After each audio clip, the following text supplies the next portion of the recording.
Hi there, and welcome to Optimize Every Day, where a daily improvement is key to huge improvement. So, yesterday I talked about optimizing and how 1% improvement isn't something that is sustainable. So, that is true. But if you're not starting somewhere, you're not improving either.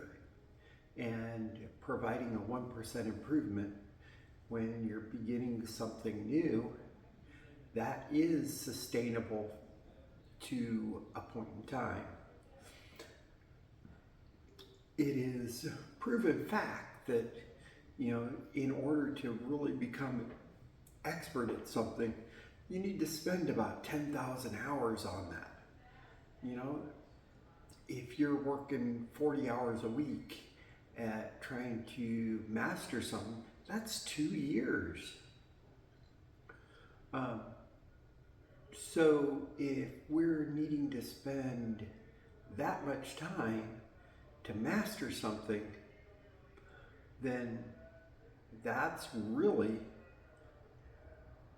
showing that 1% improvement up to that time is important. And there are fields of study and areas of professional expertise where you might be spending more time to continually master something because the technology is changing.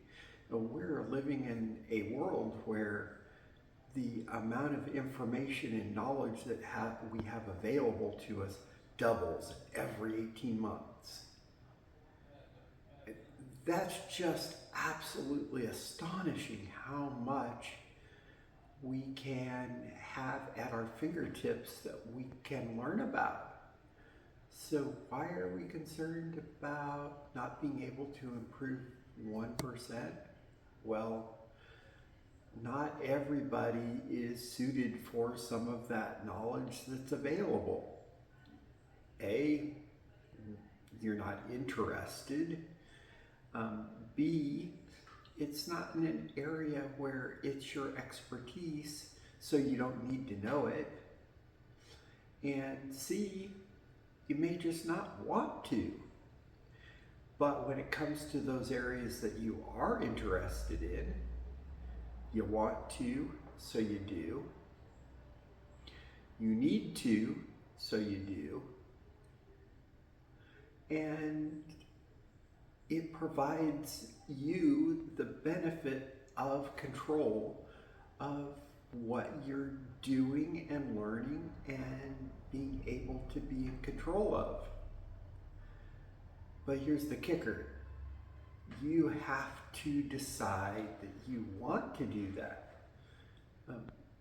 There's so many areas where you could make a benefit and have a benefit in life and in society, and yet you choose not to. The only person who's at fault there is you. But if you choose to go ahead and make the improvements and optimize yourself, you're going to be a benefit to not only yourself, but others. So how do you go about optimizing yourself? Well, take what you want to know and then start doing. If you are into photography, go buy yourself a camera and start taking lots of pictures and get comfortable with the camera and figure out how those things work. Then after you're comfortable with the camera, maybe go take a class. That class will then teach you how to use that camera in different ways that maybe you had no clue it was capable of. And right now, camera stores are offering all kinds of classes that they would not have ordinarily done 20 years ago, because the face of photography has changed so much in 20 years that the ability of the consumer who's using cameras is diminishing. And we use our phones so much for taking pictures. There's a university professor who had a photography class, and he came in and he split the entire class into two groups. One group, the professor said, you need to produce 100 pictures. Quality is not that great. Your effort involved, you need to be providing, good pictures, but you need to take 100 thoughtful pictures. And that will get you an A in the class.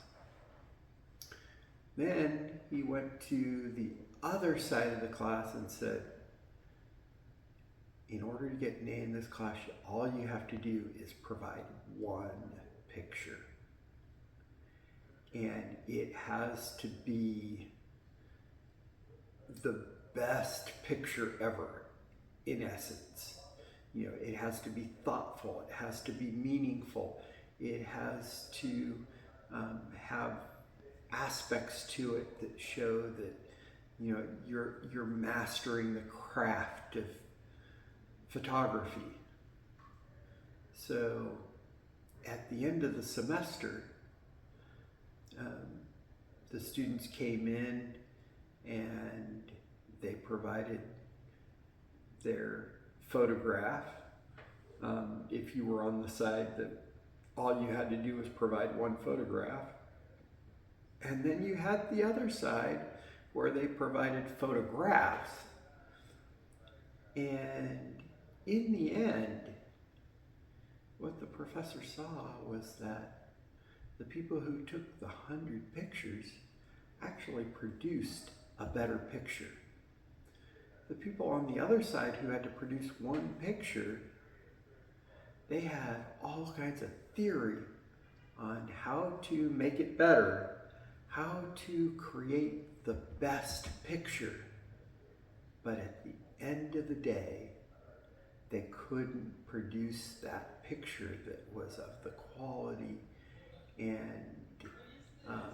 in essence was just an average photo when it was supposed to be superlative. Same as in life, if we're not doing, we're failing. So there's a lot of things that we can do to be improving ourselves, but it's not a theoretical position that we need to take on this. It's an active position. We need to be active in pursuing that perfection, actively seeking optimization. If you're actively working towards being the optimal person, then you're going to succeed. But if you're sitting here and watching this video and taking in what I'm having to say, and you're taking it in as a theoretical perspective, I don't know how much you're going to get from this, other than, hear me talking.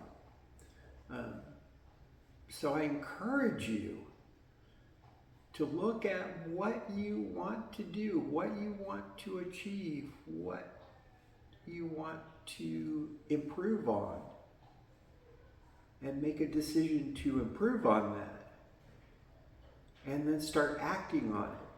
But more than just acting on it, go and do things that will educate you in there.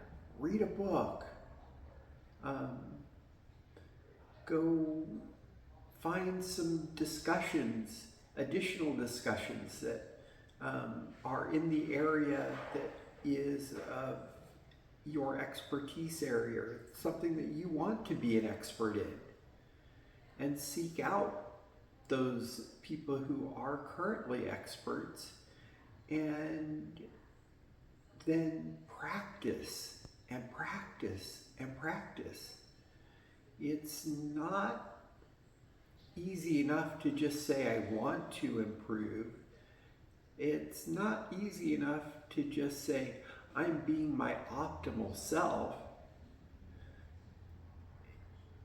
You can be your optimal self and not improve and be mediocre, or you can be your optimal self today and then tomorrow be your optimal self again, except tomorrow you're making today look as if you're a mediocre self, and yet you were both being your optimal self because you were making improvement. So I encourage you to go out and make yourself a plan.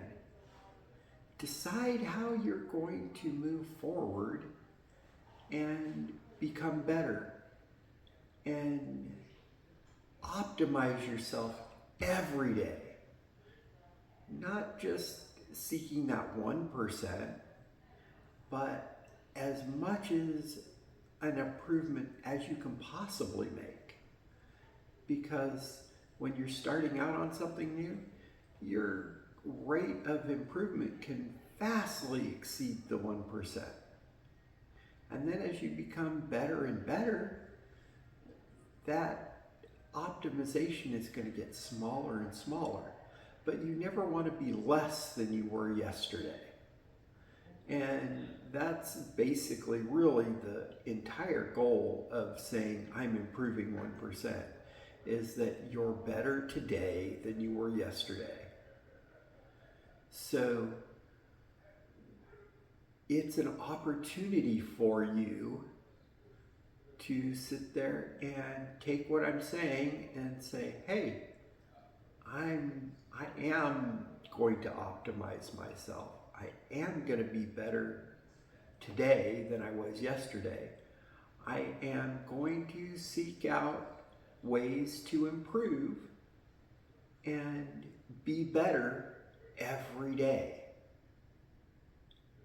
And then I am optimal, and I have optimized myself to the capacity that I am able. So if you like this, please like it.